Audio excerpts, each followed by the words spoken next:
Hello friends, എല്ലാവർക്കും അടുത്ത റെസിപ്പിയിലേക്ക് സ്വാഗതം. ഇന്ന് വൈകുന്നേരം ചായയുടെ കൂടെ കഴിക്കാൻ പറ്റുന്ന എളുപ്പത്തിൽ ഉണ്ടാക്കാൻ പറ്റുന്ന ഒരു ചായ പലഹാരത്തിൻ്റെ റെസിപ്പിയാണ് കേട്ടോ ചെയ്ത് കാണിക്കുന്നത്. വൈകുന്നേരം ചായക്കുന്ന മാത്രമല്ല, രാവിലെ നമുക്ക് ബ്രേക്ക്ഫാസ്റ്റായിട്ടും കഴിക്കാനും നല്ല ടേസ്റ്റി ആയിട്ടുള്ളൊരു ഐറ്റമാണിത്. പെട്ടെന്ന് ഉണ്ടാക്കിയെടുക്കാം. വീട്ടിലെപ്പോഴും ഉള്ള സാധനങ്ങൾ വെച്ചിട്ട് വളരെ പെട്ടെന്ന് ഉണ്ടാക്കിയെടുക്കാം. നല്ല സോഫ്റ്റുമാണ്. പെട്ടെന്ന് ആവിയിൽ വേവിച്ചെടുക്കാൻ പറ്റുന്ന ഒരു പലഹാരത്തിൻ്റെ റെസിപ്പിയാണ്. നേരത്തെ പറഞ്ഞ പോലെ ചായയുടെ കൂടെ മാത്രമല്ല ബ്രേക്ക്ഫാസ്റ്റായിട്ടും കഴിക്കാം. ഇതുപോലെ ഇങ്ങനെ മുറിച്ചെടുത്താൽ നല്ല സോഫ്റ്റാണ്. പഴമെല്ലാം ചേർത്തിട്ട് ഉണ്ടാക്കുന്നതായതുകൊണ്ട് തന്നെ നല്ല സോഫ്റ്റായിട്ടുള്ളൊരു ഐറ്റമാണ്. ഇതുപോലെ ഇങ്ങനെ ഇരിക്കും. ഇതൊരു പീസാക്കി മുറിച്ചെടുത്താൽ ഇങ്ങനെ ഇരിക്കും. അപ്പോൾ നിങ്ങൾക്ക് ഈ വീഡിയോ കണ്ടുകൊണ്ടിരിക്കുന്നതിൽ റെസിപ്പി ഇഷ്ടപ്പെട്ടാൽ ഒന്ന് സബ്സ്ക്രൈബ് ചെയ്ത് അടുത്തുള്ള ബെല്ലൈക്കൺ പ്രസ് ചെയ്ത് അതിൽ ഓൾ എന്നുള്ള ഓപ്ഷൻ ക്ലിക്ക് ചെയ്ത് ഒന്ന് സപ്പോർട്ട് ചെയ്യണേ. അപ്പോൾ നമുക്കിതിൽ എങ്ങനെയാണ് ചെയ്യുന്നതെന്ന് നോക്കാം. അതിനായിട്ട് ഞാനിവിടെ ആദ്യം തന്നെ 1 കപ്പ് ഗോതമ്പ് പൊടി എടുത്തിട്ടുണ്ട്. അതൊരു ബൗളിലേക്ക് ഇട്ട് കൊടുത്തു. നിങ്ങളുടെ ഇഷ്ടമാണ് കേട്ടോ. നിങ്ങൾക്ക് എന്തോരം വേണമെന്ന് വെച്ചാൽ അതിനനുസരിച്ചിട്ട് ഗോതമ്പ് പൊടി എടുക്കുക. ആ 1 കപ്പ് ഗോതമ്പ് പൊടിയിലേക്ക് 3 ടേബിൾ സ്പൂൺ പാല് ചേർത്ത് കൊടുത്തിട്ടുണ്ട്. തിളപ്പിച്ച പാലാണ്. അതിൻ്റെ കൂടെ തന്നെ 1.5 ടേബിൾ സ്പൂൺ പഞ്ചസാര കൂടെ ചേർത്ത് കൊടുത്തിട്ടുണ്ട്. അതിന് ശേഷം ഇത് വെള്ളം ഒഴിച്ചിട്ട് നമുക്ക് നല്ല ലൂസായിട്ടൊന്ന് കലക്കിയെടുക്കണം. അപ്പോൾ പാലും പഞ്ചസാരയും ഗോതമ്പ് പൊടിയിലേക്ക് ചേർത്ത് കൊടുത്തിട്ട് അത് നമ്മൾക്ക് ഒരു ദോശമാവിൻ്റെ എല്ലാം പരുവത്തിൽ ശരിക്ക് ഇതൊന്ന് മിക്സാകാൻ പാകത്തിന് ഇതൊന്ന് കലക്കിയെടുക്കണം. ഒട്ടും കട്ടയൊന്നും ഇല്ലാത്ത രീതിയിൽ വേണം കേട്ടോ. അതിനായിട്ടാണ് ഇങ്ങനെ ഒരു വിസ്ക് പോലൊരു സാധനം വെച്ചിട്ട് അല്ലെങ്കിൽ ഒരു ഫോർക്കായാലും മതി. ഇതുപോലെ ഇങ്ങനെ ഒട്ടും കട്ടയില്ലാതെ ഇതുപോലെ ഇങ്ങനെ ഫ്ലോയിൽ ഇങ്ങനെ മാവ് വീഴാൻ പാകത്തിനുള്ള പരുവത്തിൽ ഇങ്ങനെ കലക്കിയെടുക്കണം. ഒട്ടും കട്ടയില്ലാതെ വേണം കലക്കിയെടുക്കാനായിട്ട്. ഇതിപ്പോൾ ഒന്ന് സെറ്റാവാനായിട്ട് വയ്ക്കാം. അത് സെറ്റാകാൻ വച്ചിരിക്കുന്ന സമയം കൊണ്ട് ഒരു പാൻ അടുപ്പത്ത് വെച്ച് കൊടുത്തിട്ടുണ്ട്. അതിലേക്ക് 1 സ്പൂൺ നെയ്യ് ഒഴിച്ചു കൊടുത്തു. ആ നെയ്യ് ശരിക്ക് ഒന്ന് ഉരുകി കഴിഞ്ഞ് കഴിയുമ്പോൾ ഞാനിവിടെ മീഡിയം വലുപ്പത്തിലുള്ള നല്ലപോലെ പഴുത്ത 2 നേന്ത്രപ്പഴം എടുത്തിട്ടുണ്ട്. അപ്പോൾ ഈ നേന്ത്രപ്പഴം നമുക്ക് ഈ നെയ്യിൽ ഒന്ന് വരട്ടിയെടുക്കാം. മീഡിയം വലുപ്പത്തിലുള്ള നല്ലപോലെ പഴുത്ത പഴമാണ് കേട്ടോ. അപ്പോൾ ആ 1 കപ്പ് ഗോതമ്പ് പൊടിക്ക് നല്ല വലുപ്പത്തിലുള്ള 2 പഴമാണ് എടുത്തേക്കുന്നത്. ഈ പഴം ഒന്ന് അടച്ചു വെച്ചിട്ട് ഒന്ന് ഉടച്ചെടുക്കണം. ചെറിയ ചൂടിൽ നെയ്യിലിട്ടിട്ട് ഇതൊന്ന് ഉടച്ചെടുക്കുക. അപ്പോൾ ശരിക്കൊന്ന് വെന്ത് ഉടഞ്ഞ പോലെ ആയി കിട്ടിയിട്ടുണ്ട്. ഇനിയിപ്പോൾ ഇതൊന്ന് മിക്സ് ചെയ്താൽ ശരിക്കും ആ പഴം ശരിക്കും വെന്തുടഞ്ഞ പോലെ തന്നെ ആയി കിട്ടും. അപ്പോൾ ഇത് ശരിക്കൊന്ന് വേവിച്ച് എടുക്കുന്ന പോലെയാണ് എടുത്തേക്കുന്നത്. ഇനിയിപ്പം ഇത് ശരിക്ക് ഈ സ്പൂൺ ഈ തവി വെച്ചിട്ട് ഒന്ന് ഉടച്ചു കൊടുക്കുക. അതിന് ശേഷം അതിലേക്ക് നമ്മൾ നേരത്തെ ഗോതമ്പ് പൊടി എടുത്ത അതേ കപ്പിൽ തന്നെ ഒരു 1/2 കപ്പ് അല്ലെങ്കിൽ 1/4 കപ്പോളം തേങ്ങ ചിരകിയതും കൂടെയും ചേർത്ത് കൊടുത്തിട്ടുണ്ട്. അപ്പോൾ ഈ നേന്ത്രപ്പഴവും തേങ്ങയും കൂടെയും നെയ്യിലിട്ടിട്ട് ശരിക്കൊന്ന് വരട്ടിയെടുക്കണം. തേങ്ങയുടെ കളറൊന്നും മാറണ്ട.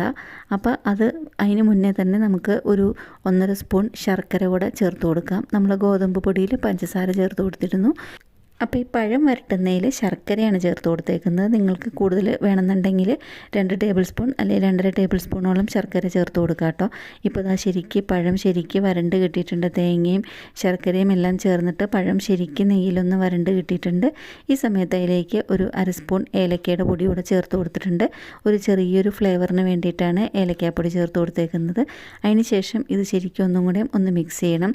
അതിന് ശേഷം നമുക്കിതൊന്ന് ഒതുക്കി മാറ്റി വെച്ച് കഴിഞ്ഞതിന് ശേഷം ഒരു ചെറിയൊരു ഡ്രോപ്പോളം നെയ്യ് കുറച്ചും കൂടെ ഒഴിച്ചു കൊടുക്കുക.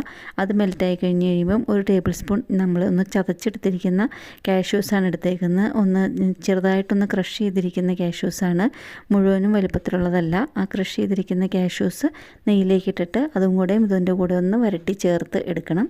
ഇപ്പോൾ ഇതെല്ലാം ശരിക്കും ഇവിടെ റെഡിയായി കിട്ടിയിട്ടുണ്ട്. ഇനിയിപ്പോൾ ഇതൊന്ന് ചൂടാറണം കേട്ടോ. അപ്പോൾ ഇത് ചൂടല്ല നമ്മൾക്ക് ഉപയോഗിക്കാൻ പറ്റുന്നത്. ശരിക്കും നല്ലപോലെ ചൂടാറി തണുത്ത് കഴിഞ്ഞതിന് ശേഷം മാത്രമേ ഇത് ഉപയോഗിക്കാൻ പറ്റുള്ളൂ. അപ്പോൾ ഇതൊന്ന് തണുപ്പിക്കാനായിട്ട് ഒരു ബൗളിലേക്ക് ഇട്ട് കൊടുക്കുന്നുണ്ട്. ആ പാനിൽ തന്നെ ഇരിക്കുമ്പം കുറേ സമയം എടുക്കും ഇത് തണുത്ത് കിട്ടാനായിട്ട്. അപ്പോൾ അതൊന്ന് പെട്ടെന്ന് തണുത്ത് കിട്ടാനായിട്ട് ഇത് വേറൊരു ബൗളിലേക്കൊന്ന് മാറ്റി കൊടുക്കുകയാണ്. ഇപ്പോൾ ഇത് ശരിക്കും ഒന്ന് തണുത്ത് ആയി കിട്ടിയിട്ടുണ്ട്. അപ്പോൾ ഈ തണുത്തിരിക്കുമ്പോൾ മാത്രമേ നമ്മൾ ഈ മാവിലേക്ക് ഇത് ചേർക്കാൻ പോവുകയാണ്. അപ്പോൾ നേരത്തെ കലക്കി വെച്ചിരുന്ന മാവ് ഇപ്പോൾ ശരിക്കും ഒന്നുകൂടെ ഒന്ന് സോഫ്റ്റായി കിട്ടിയിട്ടുണ്ട്.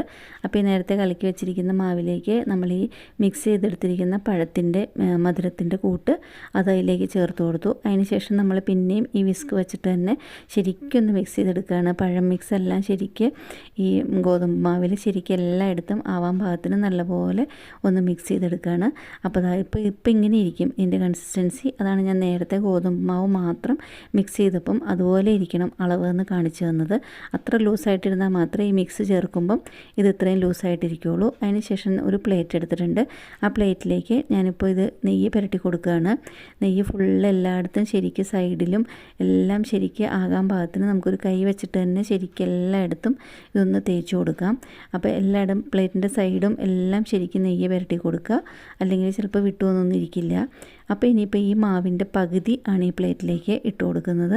മാവിൻ്റെ പകുതി ഇതിലേക്ക് ഇട്ട് കൊടുത്തു കഴിഞ്ഞതിന് ശേഷം ഇത് കൈ വെച്ചിട്ട് നമുക്ക് എല്ലായിടത്തും, കൈ അല്ലെങ്കിൽ ഒരു സ്പൂൺ വെച്ചിട്ടായാലും മതി, എല്ലായിടത്തും ഇതൊന്ന് സ്പ്രെഡ് ചെയ്യണം.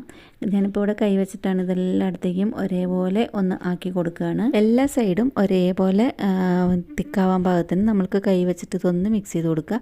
അതിന് ശേഷം ഒരു ഭംഗിക്ക് വേണ്ടിയിട്ട് നേരത്തെ എടുത്തിരുന്ന നേന്ത്രപ്പഴത്തിൻ്റെ കുറച്ച് പീസസ് മേലെ ഒന്ന് വെച്ച് കൊടുക്കുന്നുണ്ട്.